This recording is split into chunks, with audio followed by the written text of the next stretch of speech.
Hello guys, it is Brittany here and welcome back to my Color Guard YouTube channel. If you're watching this video, I'm going to assume you want to learn more about this fabulous piece of equipment right here. If that is the case, then please keep watching because I'm going to teach you guys a second singles exercise. If you have not seen the first one or have not watched my singles video where I teach this skill in a more basic form, please go watch that first or else this might be a little confusing. But if you already know how to do singles or watch that video, good on you. And now we're going to learn a singles from flat or hard singles exercise. So let's go. All right, so first things first, when it comes to learning a singles from flat exercise, is just know that two things that'll be your best friends today are your push and your strong squeeze on your catch. So one thing that I'm going to kind of mention beforehand is singles from flat obviously means singles with no dip beforehand. So if that's not something your school does, that's okay, because you can learn this here, and it's a really important skill because it teaches you how to give your rifle enough push so you can hit our little sweet spot, aka the angle we release our equipment at so it can rotate properly, and it also teaches you strong catches. So if anything, you can just use this skill for fun and to get better. So the first thing is you want to start a left flat for our exercise. This exercise is incredibly simple compared to the one in my last video, which is the singles exercise that has body, different catching positions, all that stuff. So this one, literally you just go from left flat to right flat. We have some that are slow and then we have faster ones.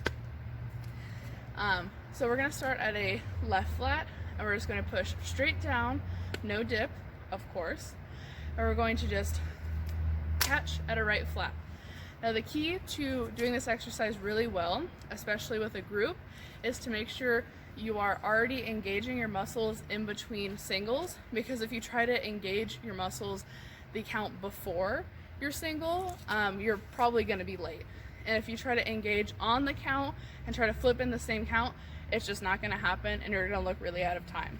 So your goal is to try to just keep your muscles engaged the entire time, because then you won't have any timing problems. And the most important thing that I've ever learned in color guard, especially on rifle or saber, is you have to come from underneath your equipment, okay?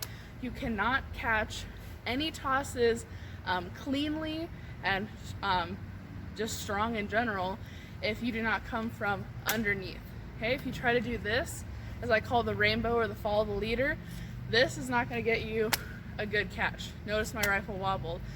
And even if I had both hands, you know, it's gonna probably scoop or, you know, just not be that great of a toss. But if I flip it and catch from underneath my rifle, so I try to keep this hand glued down, the pushing hand, then my rifle stops right where I want it to. Same thing if I flip it back the other way. If I push this hand down, it needs to stay glued to my thigh to catch from underneath. And my rifle stopped right where I wanted to. Pretty convenient.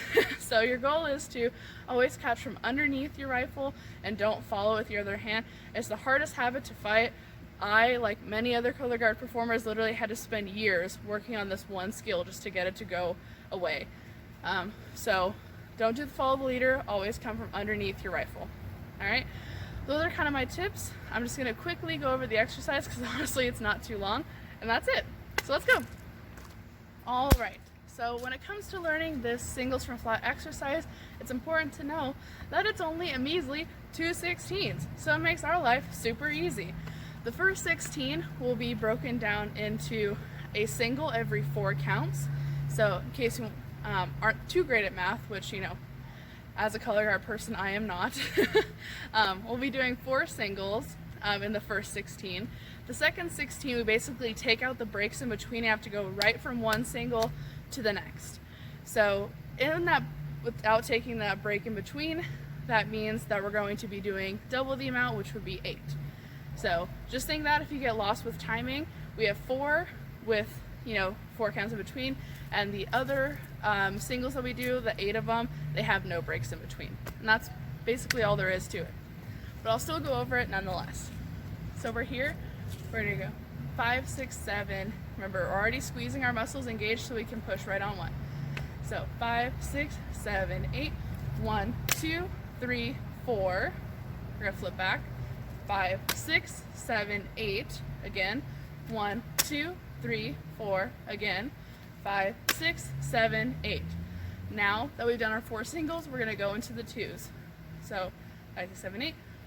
1, 2, 3, 4, 5, 6, 7, 8, 9, 10, 11, 12, 13, 14, 15, 16.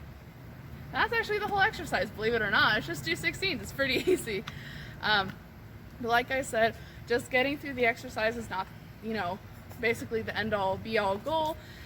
The goal is for you to get stronger catches, practice coming from underneath your gun to catch it, and most importantly, staying in tempo or on time if you're doing this with an ensemble. Okay?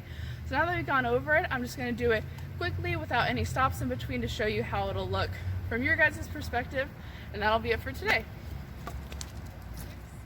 5, 6, 7, 8, 1, 2, 3, 4, 5, 6, 7, 8, 1, 2, 4, 5, 6, 7, 8, 1, 2, 3, 4, 6, 7, 8, 10, 12, 14, 15, 16. Guys, so quick introduction. I know that many of you are wanting to know how to do this on Sabre as well, so I'm going to quickly interject and show you how to do that on Sabre before I end this video. So to do the singles from flat, of course, like we do any kind of singles on Sabre, we're start at our catch tape and my hand palm up on the hilt. I'm going to push straight down, and remember we're going to release flat on the hilt side, and I will catch it at a, I guess you could say it right flat. Okay, so we'll flip it, and then on this side, we're just going to flip it straight back. So pushing kind of from the hilt side, except we'll, need to release just a little bit higher on like our 45-degree angle, just like kind of we do on hilts, because we still have the weight of all this. Sorry, I meant blades. So all in all, release that angle. That's all I meant. So we're going to push it back this way, and then still catch at catch tape and in the hilt, and then we can just do that back and forth. So 4 singles, back and forth, and then our 8 singles at the end. So it's pretty much the same. For Sabre, it'll feel a little weird because of we're releasing on the blade side, but we're releasing more of a typical hilt-esque toss. So it is strange, but you can practice it. I will tell you right off the bat, it will be harder for you to get just because the weighting is very strange, and you have to release at 2 different angles, technically. So good luck with that, and like I said, if you guys have any more questions maybe about the Sabre portion of the exercise, leave them down below. Anyways, let's end this video. 5 and 6 and 5, 6, 7, 8. 1, 2, 3, 4, 5, 6, 7, 8. 2, 3, 4, 6, 7, 8. 1, 2, 4, 5, 6, 8. 2, 4, 6, 8. All right, you guys. So that's all for today's video. I will give you one little reminder, is I kind of forgot to say it earlier, but when you guys are doing this, your goal is to also keep your hand placement in the same spot. So if I release from here, catch here, my goal is to do the rest of them from here. So it also works on placement, because when you release one, you should catch it here, release from the next, and that'll cut out any time in between. So that way, that's what really keeps a guard clicked in if we're doing this as an ensemble. So really focus on hand placement as well.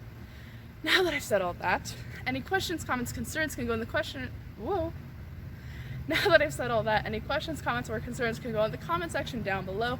I always read them so I can help you guys just a little bit more.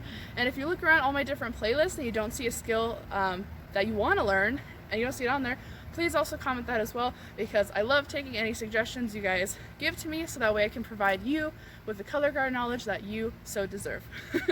Alright, that's all I have for you guys today. I'll see you in the next video. Goodbye!